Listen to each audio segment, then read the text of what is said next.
Good morning students. Welcome to 10th standard science class. Today topic is on Newton's law of motion. These laws are important in our life. Unit number 1. Okay. Newton's first law. Newton's first law states that every body continues to be in its state of rest or the state of uniform motion along a straight line unless it is acted upon by some external force. It gives the definition of the force as well as inertia. Meaning, outer force ஒரு object disturb பண்ணாத வரைக்கும் ரெஸ்ட்டில் உள்ள object ரெஸ்ட்லேயும் மூவிங்கில் உள்ள object continue மூவிங்லேயும் இருக்கும். Newton's second law of motion. The force acting on a body is directly proportional to the rate of change of linear momentum of the body, and the change in momentum takes place in the direction of the force. Meaning, object ஒன்றோடு மீது செயல்படக்கூடிய force அந்த ஆப்ஜெக்டோட ஸ்பீடோட சேஞ்சுக்கு டேரெக்டாகவும் same டைரெக்ஷன்லையும் இருக்கும். That's all. This law helps us to measure the amount of force. So it is called laws of force. MU means initial momentum of the body. MV means final momentum of the body. So change in momentum means del P is equal to PF. PF means final minus PI. This is initial. So MV minus MU. By Newton's second law of motion, F directly proportional to rate of change of momentum. F is equal to MA. MA means force is equal to, F means force. Force is equal to mass into acceleration. Newton's third law of motion. Newton's third law states that for every action there is an equal and opposite reaction. They always act on two different bodies. அதாவது ஒவ்வொரு விசைக்கும் அதற்கு சமமான எதிர்விசை உண்டு அப்படின்னு தான். If a body A applies a force FA on a body B, then the body B reacts with force FB on the body A, which is equal to FA in magnitude but opposite in direction. FB is equal to minus FA. Picture, the upward direction is action, the downward fire is reaction. That's all. Another few examples. When birds fly, the air downwards wings reaction is action, upward reaction is reaction. The next topic is impulse. Impulse means very short period but a heavy force. A large force acting for a very short interval of time is called as impulsive force. When a force F acts on a body for a period of time t, impulse is equal to the magnitude of change in momentum. Its unit is kilogram meter per second or Newton second. Okay, change in momentum can be achieved in two ways. The first one, a large force acting for a short period of time. Second one, a smaller force acting for a longer period of time. For example, automobiles are fitted with springs and shock absorber to reduce jerks while moving on uneven roads. Next one, in cricket, a fielder pulls back his hands while catching the ball. He experiences a smaller force for a longer interval of time to catch the ball, so resulting in a lesser impulse on his hands. So next topic is principle of conservation of linear momentum. So let us prove the law of conservation of linear momentum with the following instructions. The first one, m1 m2 is mass, two masses, different masses. u1 u2 initial velocity, v1 v2 final velocity, so they are moving. Is given here a b, mass of a body m1, mass of b body m2. So velocity of the first body be higher than second body, so u1 greater than u2, both are initial velocity. So this time, taken time is t. Final velocity, the final velocity v1, v2. So b due to a. Then Fa is equal to m1 into a body, okay, m1 into v1 minus u1, final velocity minus initial velocity into t. Okay, force on a body a due to b. Now Fb is equal to m2 into v2 minus u2 by t. So by Newton's third law, action force is equal to reaction force. So Fb is equal to minus Fa. So the negative symbol is mention opposite direction. Okay, so the both equation are written here. M2 into V2 minus U2 by T is equal to M1 into V1 minus U1 by T. So T cancelled. The remaining we have written here. M2 V2 minus M2 U2 is equal to minus M1 V1 minus into minus plus. So M1 U1. So interchange here. M1 V1. M1 V1. Okay. M2 V2 is equal to M1 U1. The minus coming here plus. So M2 U2. So we written this final equation m1 u1 plus m2 u2 both are initial velocity is equal to m1 v1 m2 v2, this final velocity. So both are equal, that is confirms in the absence of an external force, the algebraic sum of the momentum after collision is numerically equal to the algebraic sum of the momentum before collision. So hence the law of conservation linear momentum is proved. That's all. Next topic is on rocket propulsion. The propulsion means backward force.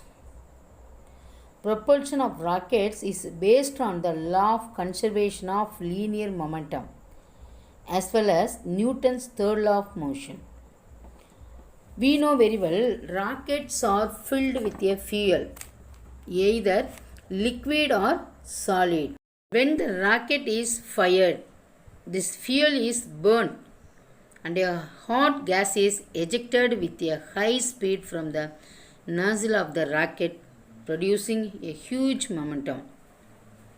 While in motion, the mass of the rocket gradually decreases until the fuel is completely burnt out. Since there is no net external force acting on it, the linear momentum of the system is conserved. So the mass of the rocket decreases with altitude, which results in the gradual increase in velocity of the rocket. At one stage, it reaches a velocity which is sufficient to escape from the gravitational pull of the earth. This velocity is called escape velocity. Next topic is on Newton's universal law of gravitation. It is common law also.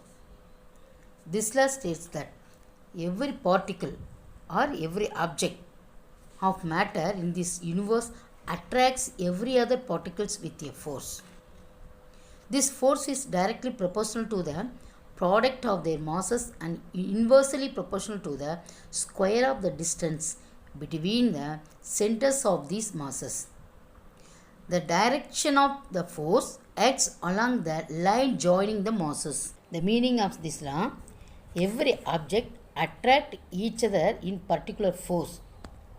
That force directly proportional to product of their mass and inversely proportional to center radius square. That's all. Let m1 and m2 be masses of two bodies A and B placed r meter apart in space. So force directly proportional to m1 into m2. So F directly proportional to I by r square. So one combining the above two expression. So F directly proportional to m1 into m2 by r square. So F is equal to capital G m1 m2 by r square. That's all. Here, G is the universal gravitational constant. Its value in SI unit is 6.674 into 10 power minus 11 Newton meter squared by kilogram squared. That's all. The next, acceleration due to gravity. When you throw any object upwards, its velocity crosses at a particular height and then it falls down due to the gravitational force of the earth. The acceleration of the body is due to its gravitational force. So it is called as acceleration due to the gravitational force of the earth or acceleration due to gravity of the earth.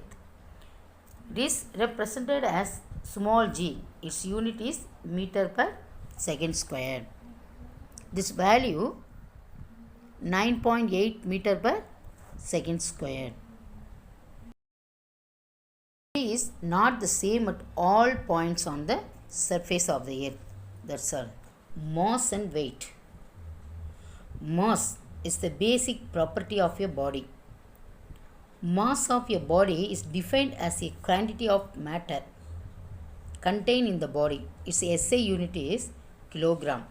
The weight of your body is defined as the gravitational force exerted on it due to the Earth's gravity alone. So weight is equal to gravitational force. Gravitational force means mass into acceleration. So mg. So W is equal to mg. So G is, we know very well, acceleration due to gravity. G is a gravity, that's value 9.8 meter per second square. The next topic is apparent weight. Apparent weight means false weight. Apparent weight is the weight of the body changed due to the action of gravity and other external forces acting on the body. Let us see this from the following illustration. Illustration means explanation or examples. Let us consider a person of mass m which is traveling in lift. The actual weight of the person is W is equal to mg.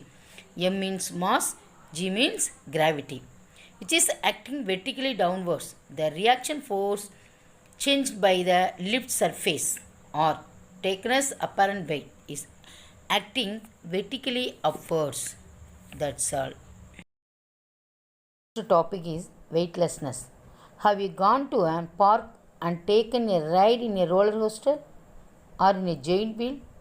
During the fast downward and upward movement, how did you feel? It's amazing.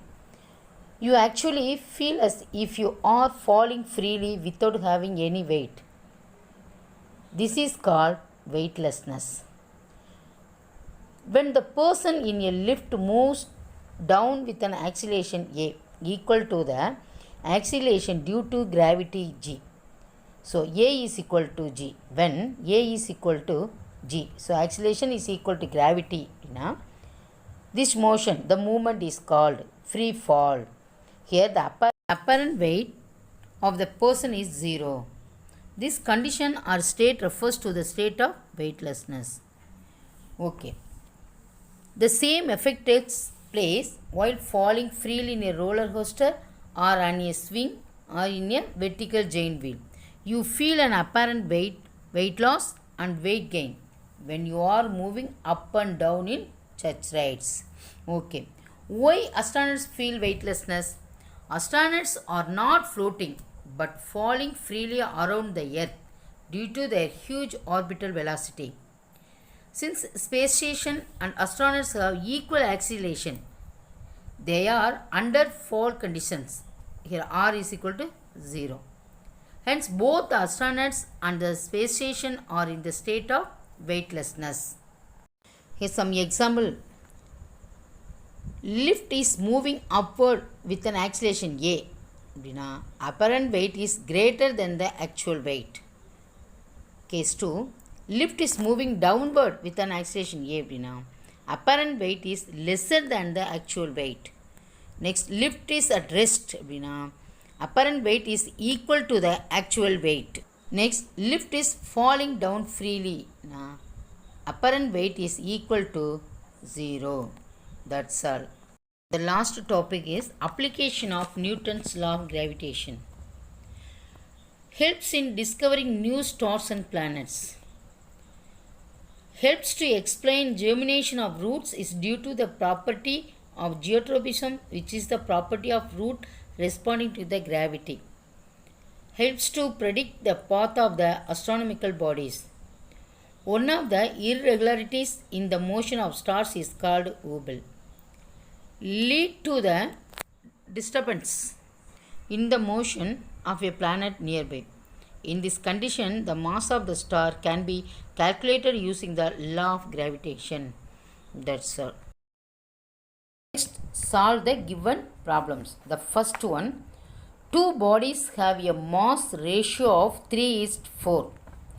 The force applied on the bigger mass produces an acceleration of 12 meter per second squared. What would be the acceleration of the other body if the same force acts on it? Mass ratio of two bodies already given. The two bodies mass 3:4. Mass of smaller body m1 is equal to 3 kg. Mass of bigger body m2 is equal to 4 kg. Acceleration due to force applied by bigger body. So bigger body means m2. So a2 acceleration 2 is equal to 12 meter per second squared. Okay. So a1 what?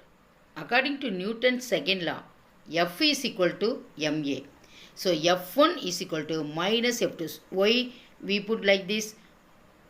Same force but opposite direction. That's all. So F1 A1 is equal to minus F2 A2.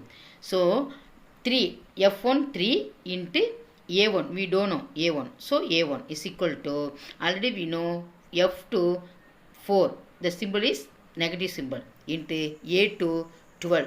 That's why 12 Newton. So 3 into A1, 3A1 is equal to, so product, the answer is minus 48. So A1 is equal to 48 by 3. So minus 16 meter per second square. So this negative symbol is opposite direction, or 16 meter per second. So same force on the smaller body. So A1 is equal to 16 meter per second square. Second sum, a ball of mass 1 kilogram moving with a speed of 10 meter per second rebounds means return after a perfect elastic collision with the floor. Calculate the change in linear momentum of the ball. Solution. Mass m is equal to 1 kilogram. The initial velocity u is equal to 10 meter per second. Final velocity v is equal to minus 10 meter per second. Why? Rebounds. So same velocity but opposite direction. Rebounds means opposite direction. You know very well. So we put negative symbol. Change in linear momentum. M into final velocity minus initial velocity. So m into v minus m into u. Momentum before collision is equal to mu is equal to 1. Mass 1 into velocity, initial velocity 10. So mu is equal to 10 kilogram per meters. Momentum after collision mv, this is final velocity. So symbol is negative symbol, so opposite direction. So same kilogram into same velocity. So mv is equal to minus 10 kilogram per meter second. Change in momentum del p is equal to mv minus mu. So minus 10 is equal to minus 20 kilogram per meter second. That's all. A mechanic unscrew a nut by applying a force of 140 Newton with a spanner of length 40 cm. What should be the length of the spanner if a force of 40 Newton is applied to unscrew the same nut? Given force F1 is equal to 140 Newton. L1, that length of spanner, 40 cm or 40 into 10 power minus 2 meter. Okay. Force F2 is equal to 40 Newton, but length L2 is equal to what? To find F1 into L1 is equal to F2 into L2. So, L2 is equal to F1 L1 by F2 is equal to F1 140 into L1 40 into 10 power minus 2 by F2 40. Okay, the 40 cancelled. So 140 into 10 power minus 2 meter. So length L2 is equal to 140 meter is equal to 140 by 100 meaning. So 1.4 meter. That's all. Okay students, today topic is over. Today homework. Homework questions. First one, what are the types of inertia? Give an example for each type. Second one, state Newton's law of motion. Third one, deduce the equation of a force using Newton's second law of motion. Fourth one, state and prove the law of conservation of linear momentum. Fifth one, describe rocket propulsion. So students, read the questions well. Students, repeatedly watch the video and learn the lesson properly. I have given you homework. Read and understand the questions and answers, and then write the answers 2 or 3 times in your classwork note. After writing, send me the answer to my WhatsApp number. Thank you students. Wish you all success. God bless you.